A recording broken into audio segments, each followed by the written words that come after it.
Mom, I'm sorry. I've been thinking I might need to drop out of college. I just can't afford it anymore. What do you mean? Shouldn't you be able to get by with $3,000 a month? Isn't what I send you enough? Wait, Mom, you've never sent me anything, have you? Her shocking words hit me like a punch. I was sure I'd been sending her money every month. There was only one explanation for this.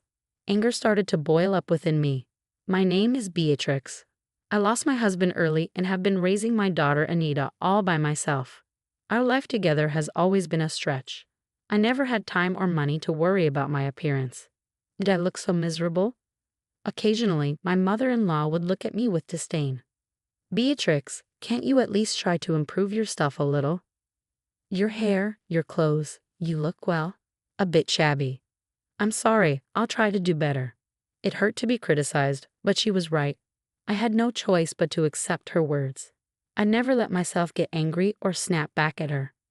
In the spring of a certain year, my daughter Anita was accepted to her dream college. It was a far commute from home, so she decided to live on her own.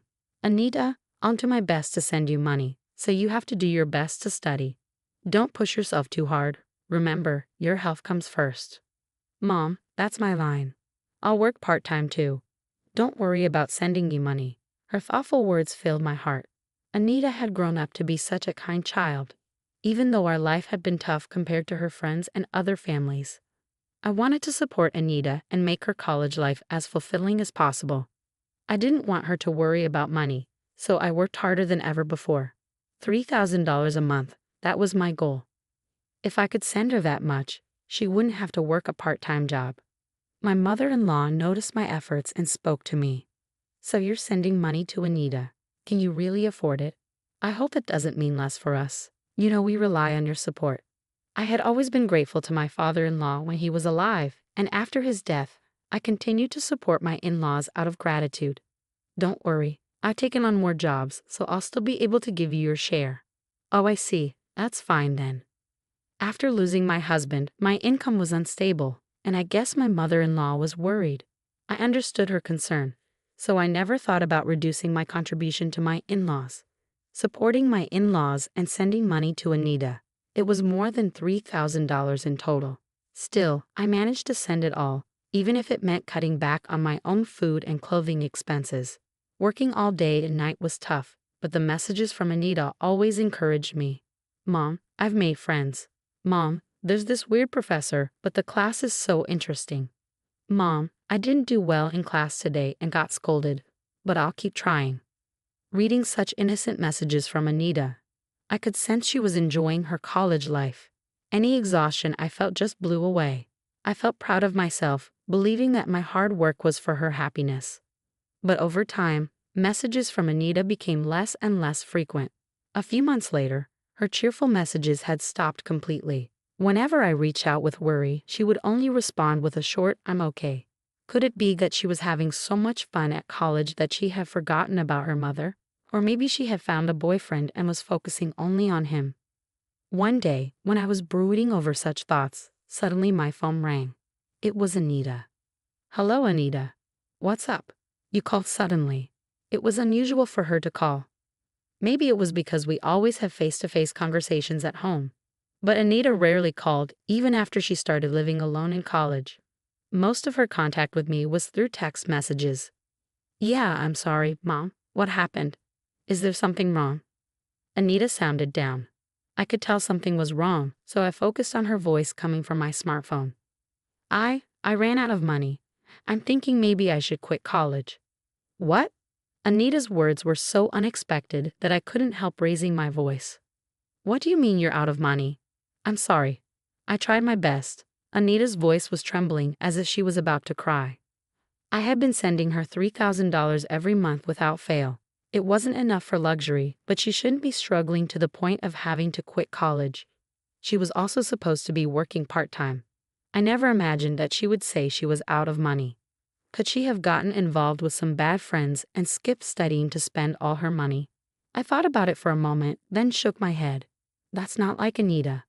"Anita, it's okay. Take a deep breath and tell me what happened."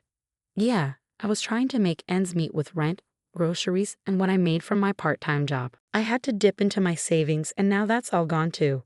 I'm sorry, Mom. I'm really sorry. Hold on a second. What about the money I send you every month? That should cover your rent and living expenses, right? No matter how I thought about it, the math didn't add up. If Anita was spending her salary and my remittances and even had to touch her savings, something was seriously wrong. But from her tone, she didn't seem to be lying. When I asked her, Anita seemed confused. Mom, you never sent me any money, did you? What did you just say? Anita's words were so shocking that I found myself shouting again. That's impossible. I've been sending you $3,000 every month. Did you check properly? Are you sure there's no money in your account? There's nothing. I've been keeping a close eye on my banking card. If you'd sent me that much money, I definitely would have noticed. The shock hit me like a punch to the head, making me feel dizzy. It was clear that Anita hadn't been receiving the money, and it was causing her a lot of trouble. You don't need to drop out of college. I'll send the money right away, so don't worry. Do you have something to eat today? Are you okay? You're not getting sick, are you? I'm fine. I switched to a job where I get meals, and my friends have been worried about me. They've been sharing some food with me. That's great. You have good friends. We need to thank them next time. But Mom, you're already having a hard time. I don't want you to struggle anymore because of me. So that's why you didn't tell me until the situation got this critical. Thank you. But listen, seeing you in such a difficult situation is much worse. So please leave the rest to me. With that, Anita finally let out her emotions and started crying. I wondered when was the last time I heard her cry like this. After comforting Anita and hanging up the phone, I immediately took action. Driven by growing anger, I decided to confront my mother-in-law, who lived nearby. Oh my, what's the matter, Beatrix? Showing up without a call? How rude. Never mind that. What have you been doing with the money I've been giving you each month? Eh? What? That money is for living expenses. As soon as I mentioned the money, I noticed my mother-in-law's face twitch for a moment. I'm talking about the money for Anita. I was giving that to you too, right? The remittance to Anita was not directly transferred by me into her account. I've been handing it directly to my mother-in-law, who offered to make the transfer herself when she learned it was for Anita. So I have been giving you an additional $3,000 for Anita's remittance. I would have declined if it was only about transferring the money, but there was a reason I didn't. That's because she said, I want to contribute to my granddaughter too. That's what you said, right? I trusted you and gave you the money, but what do you mean you didn't transfer it? My mother-in-law had convinced me with that. Even though she was getting money from me, I thought it was her kindness toward Anita and trusted her. What are you talking about? I've been transferring money to Anita's account every month. Yes, I have. Please stop lying so blatantly. Anita has told me that she never received any transfers. Oh my, for her to lie like that, what kind of child is she? Beatrix, maybe it's your parenting that's the problem. Excuse me?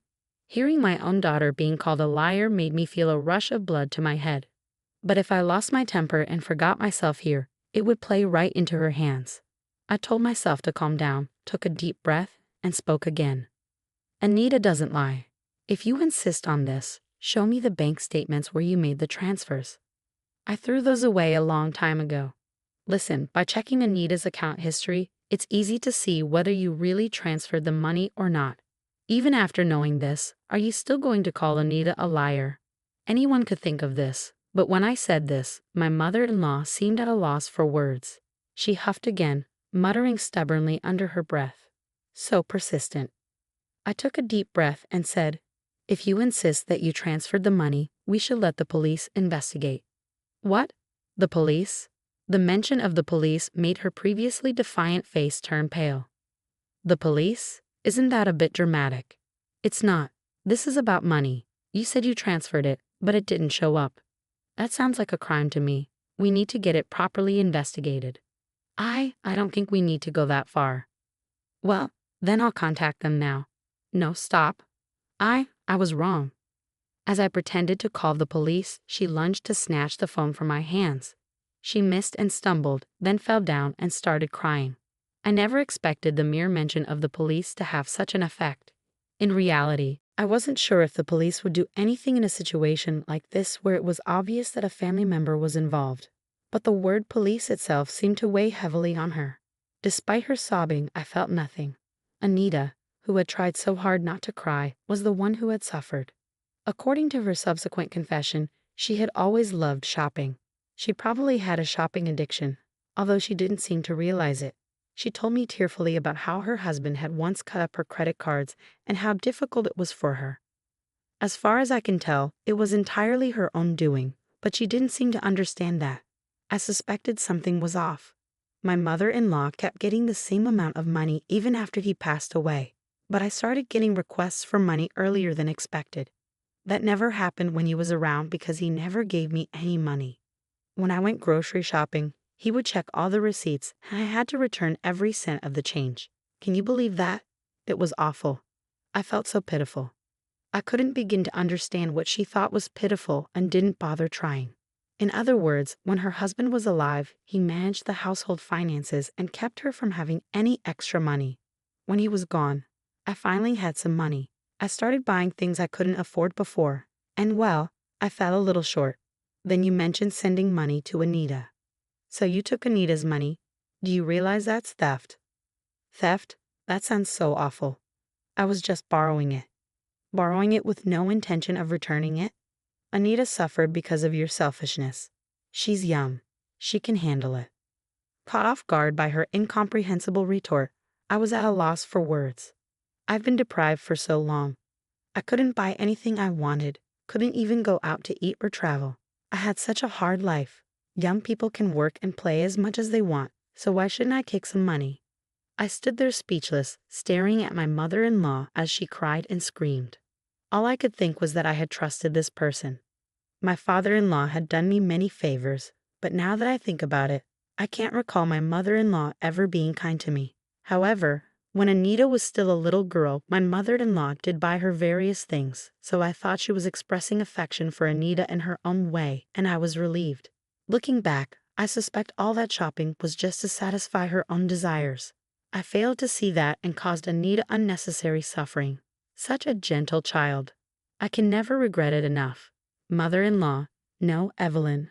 I intentionally called her by her first name. I didn't want to think of her as my mother, even if it was just in-law. I cannot forgive you. After that, I sought free legal advice and did everything I could to recover the money, but you can't take from a person who has nothing. However, I had a trump card. Before my father-in-law passed away, he left me a will giving me the rights to his property. At that time, I wondered why he left it to me, but now I guess he might have been worried about his wife's reckless behavior. Naturally, my mother-in-law demanded that I renounce the inheritance, but I firmly refused. I want to praise my past self for standing firm despite being severely criticized as a greedy daughter-in-law. No matter what they say, I felt that I couldn't disregard my father-in-law's feelings. I didn't know the reason or the circumstances, but maybe I felt something. So technically, the house and the land are mine, and my mother-in-law is just living there rent-free. I decided to sell the house. That meant the parasitic mother-in-law living there was in the way, so I contacted her parents.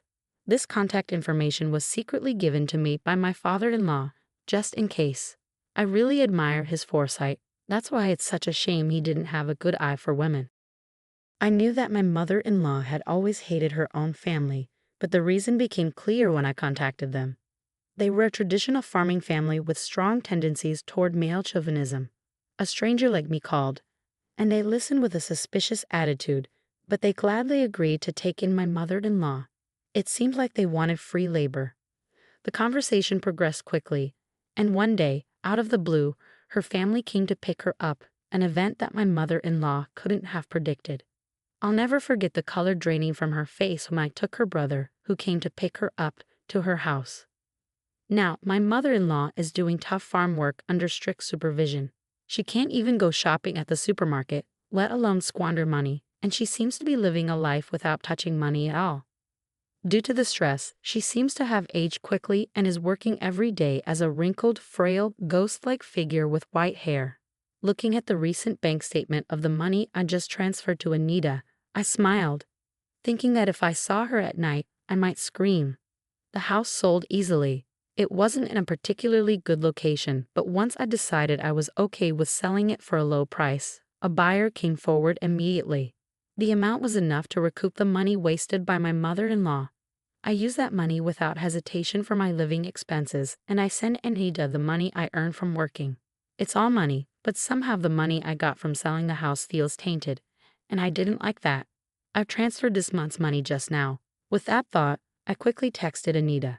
Even if I hadn't transferred the money, as long as I had communicated that I had sent it to Anita, she wouldn't have discovered the mistake so late. I regret now for neglecting such simple communication due to my busy schedule. The reply came swiftly. Got it. The message, full of Anita's usual energy, was accompanied by a string of cute emojis. She checked so quickly. But these days, it seems you can easily check your bank balance on your mobile phone. I don't understand it at all, so I can only admire the adaptability of the young. Since then, Anita started sending messages frequently again. With the money reliably reaching her, her life must have become stable. It's clear from her texts that she's energetically continuing college without quitting. While I was feeling pleased, another message arrived from Anita. Looking at it, my eyes widened and I broke into a grin. Mom, there's someone I want you to meet. I didn't expect this day to come. It was all worth it. I can't sit around. I need to prepare something good. I changed my plan and headed to a high-end supermarket I don't usually go to. Since I no longer have to send money to my mother-in-law, there's a bit more wiggle room in my life. I've even been able to quit a few of the jobs I was juggling. I wonder what kind of food my daughter's partner likes. With a bit of premature speculation, I laughed. In the near future, I plan to invite the fresh-faced couple to our home and treat them with the best hospitality I can muster.